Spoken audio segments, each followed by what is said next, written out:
ಮೋದಿಯವರ ಕ್ಯಾಬಿನೆಟಲ್ಲಿ ಹೊಸದೊಂದು ಇಲಾಖೆ ಶುರುವಾಗಿದೆಯಾ ಅಂತ ಡೌಟ್ ಶುರುವಾಗಿದೆ. ಮಿನಿಸ್ಟ್ರಿ ಆಫ್ ರೋಸ್ಟರ್ಸ್ ಅಂತ. ಉರ್ಸೋದು ಹೆಂಗಿರ್ಬೇಕು ಅಂದ್ರೆ ಕೂರಾ ಜಾಗದಲ್ಲಿ ಕೆಂಪು ಬಣ್ಣ ಬರ್ಬೇಕ್ರಿ. ಮೈದಾನದಲ್ಲಿಯೂ ಕೂಡ ಆಪರೇಷನ್ ಸಿಂಧೂರ ಅಂತ 3 ಸಂಡೆ ಕೂಡ ಕೊಟ್ಟಿದ್ದು ಚುಚ್ಚು ಚುಚ್ಚು ಚುಚ್ಚು ಅಂತ ವಾಕಿಂಗ್ ಕರ್ಕೊಂಡು ಹೋಗಕ್ಕಾಗುತ್ತಾ?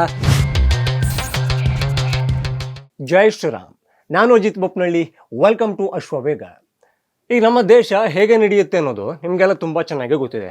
ಅಂದರೆ ಇಲೆಕ್ಷನ್ ಆಗುತ್ತೆ, ಇಲೆಕ್ಷನಲ್ಲಿ ಒಂದು ಪಾರ್ಟಿ ಗೆಲ್ಲುತ್ತೆ, ಆ ಪಾರ್ಟಿ ಗೆದ್ದಾಗ ಅಲ್ಲಿಂದ CM ಅಥವಾ PM ಅಂತ ಯಾರೊಬ್ಬರು ಆಯ್ಕೆ ಆಗ್ತಾರೆ. ಆಮೇಲೆ ಅಲ್ಲಿ ಒಂದು ಕ್ಯಾಬಿನೆಟ್ ಆಗುತ್ತೆ, ಒಬ್ಬೊಬ್ಬರಿಗೆ ಒಂದೊಂದು ಇಲಾಖೆಗಳನ್ನು ಕೊಡ್ತಾರೆ, ಅವರನ್ನು ಸಚಿವರು ಮಂತ್ರಿಗಳು ಎಲ್ಲ ಕರೀತಾರೆ. ಈಗ ನಿನ್ನೆ ಏಷ್ಯಾ ಕಪ್ಪಲ್ಲಿ ಭಾರತ ಪಾಕಿಸ್ತಾನದ ವಿರುದ್ಧ ಆಗಿತ್ತಲ್ಲ, ಆಗ ಮೋದಿಯವರ ಕ್ಯಾಬಿನೆಟಲ್ಲಿ ಹೊಸದೊಂದು ಇಲಾಖೆ ಶುರುವಾಗಿದೆಯಾ ಅಂತ ಡೌಟ್ ಶುರುವಾಗಿದೆ. ಆ ಖಾತೆ ಹೆಸರೇ ಮಿನಿಸ್ಟ್ರಿ ಆಫ್ ರೋಸ್ಟರ್ಸ್ ಅಂತ.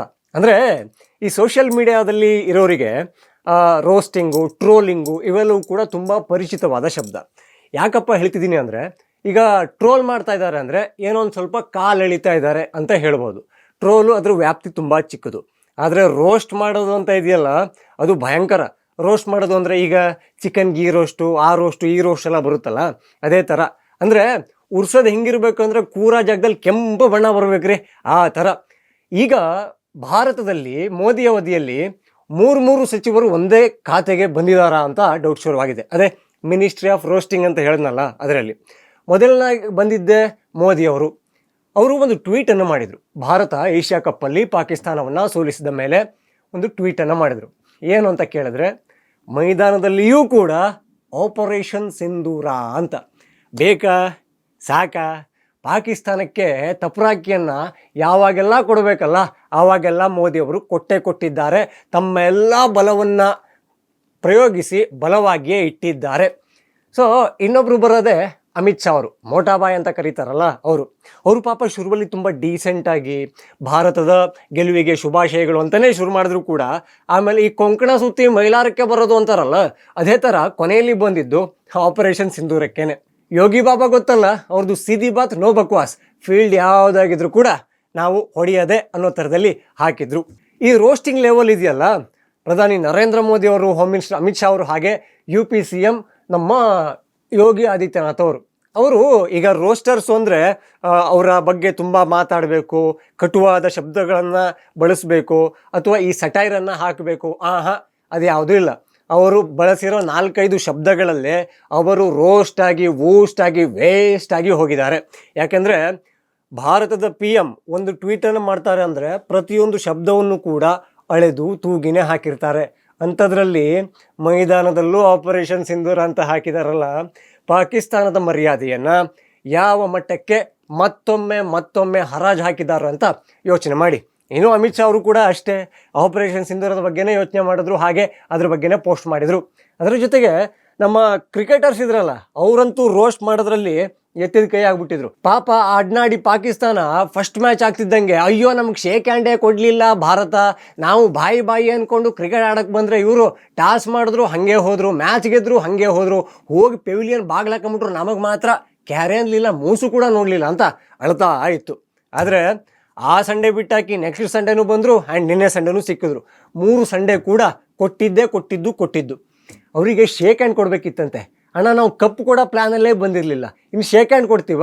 ಹಾಗೆ ಈ ಕಪ್ಪನ್ನು ಪಾಕಿಸ್ತಾನದ ಪ್ರೆಸಿಡೆಂಟ್, ಅಂದರೆ ಅಲ್ಲಿ PCB ಇದೆಯಲ್ಲ, ಸೋಹೆಲ್ ನಖ್ವಿ ಕೊಡೋದು ಅಂತ ಆದಾಗ, ನಿಮ್ಮ ಟ್ರೋಫಿಯನ್ನು ನೀವೇ ಇಟ್ಕೊಳ್ಳಿ ಅಂತ ಒಂದು ಕಾಲ್ಪನಿಕ ಟ್ರೋಫಿಯನ್ನು ಎತ್ತಿ ಸಂಭ್ರಮಪಟ್ಟರು. ಹಾಗೆ ಆ ರೋಸ್ಟಿಂಗ್ ಬಗ್ಗೆ ಹೇಳ್ತಾ ಇದ್ನಲ್ಲ, ಒಬ್ಬೊಬ್ಬ ಪ್ಲೇಯರ್ಗಳು ರೋಸ್ಟ್ ಮಾಡಿದ್ರು. ಅಯ್ಯಯ್ಯೋ, ಫಸ್ಟ್ ಮ್ಯಾಚಿಂದನೇ ಶುರುವಾಗಿತ್ತು. ಕ್ಯಾಪ್ಟನ್ ಸೂರ್ಯಕುಮಾರ್ ಯಾದವ್ ಫಸ್ಟ್ ಮ್ಯಾಚನ್ನು ಗೆದ್ದ ಮೇಲೆ ಈ ಮ್ಯಾಚನ್ನು ಫಲಾಗಾಮ್ ದಾಳಿಯ ಸಂತ್ರಸ್ತರಿಗೆ ಅರ್ಪಣೆ ಮಾಡ್ತೀನಿ ಅಂತ ಹೇಳಿದ್ರು. ಜೊತೆಗೆ ನಿನ್ನೆ ಫೈನಲ್ ಗೆದ್ದ ಮೇಲೆ ಏನಂದ್ರು ಗೊತ್ತಾ, ಈ ಸೀರೀಸಿನ ಎಲ್ಲ ಮ್ಯಾಚಿನ ಸಂಭಾವನೆ ಇರುತ್ತಲ್ಲ ಕ್ಯಾಪ್ಟನ್ದು, ಅದೆಲ್ಲವನ್ನು ಕೂಡ ನಮ್ಮ ಭಾರತೀಯ ಸೈನ್ಯಕ್ಕೆ ಹಾಗೂ ಸಂತ್ರಸ್ತರಿಗೆ ನಾನು ಕೊಡ್ತಾ ಇದ್ದೀನಿ ಅಂತ ಹೇಳಿದ್ರು. ಎಲ್ಲರ ದಿಲ್ಲನ್ನು ಕದ್ರು. ಇವರು ಕಪ್ ಚೋರಿ ಮಾಡಿದ್ರು ಅಂತ ಹೇಳ್ತಾ ಇದ್ದಾರಲ್ಲ, ಆದರೆ ಇಂಡಿಯನ್ಸು ಆ್ಯಕ್ಚುಯಲ್ ಆಗಿ ಮಾಡಿದ್ದು ನಮ್ಮ ದಿಲ್ ಚೋರಿಯನ್ನು.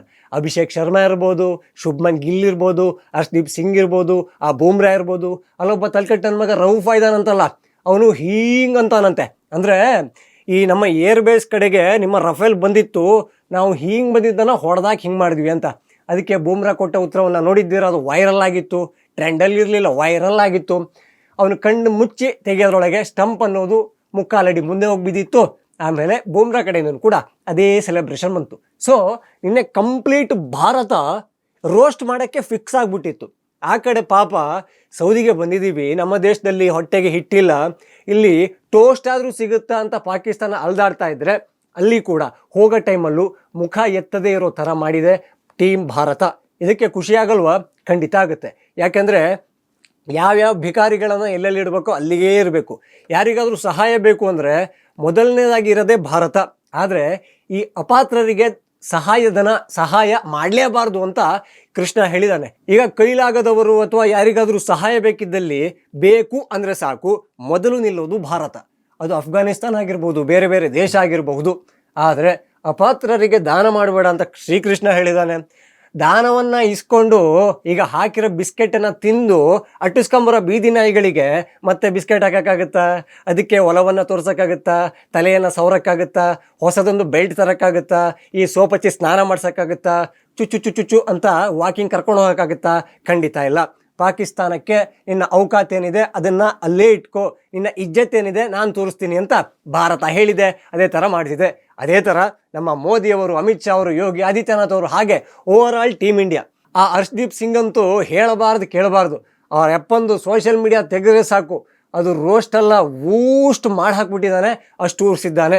ಸೊ ಪಾಕಿಸ್ತಾನಕ್ಕೆ ಹೇಳೋದೊಂದೇ, ಭಾರತದ ಜೊತೆಗೆ ನೀವಿನ್ನು ಸ್ನೇಹ ಅಂತ ಬಂದರೂ ಕಿಮ್ಮತ್ತಿಲ್ಲ, ದ್ವೇಷ ಅಂತ ಬಂದರೂ ಕಿಮ್ಮತ್ತಿಲ್ಲ. ದ್ವೇಷ ಅಂತಾನೆ ಬಂದರೆ ನಿಮಗೆ ಕಿಮ್ಮತ್ತು ಇರೋದಿಲ್ಲ, ಆಮೇಲೆ ಉಸಿರು ಇರುತ್ತೋ ಇಲ್ವೋ ಅದು ನನಗೆ ಗೊತ್ತಿಲ್ಲ. ಜೈ ಶ್ರೀರಾಮ್.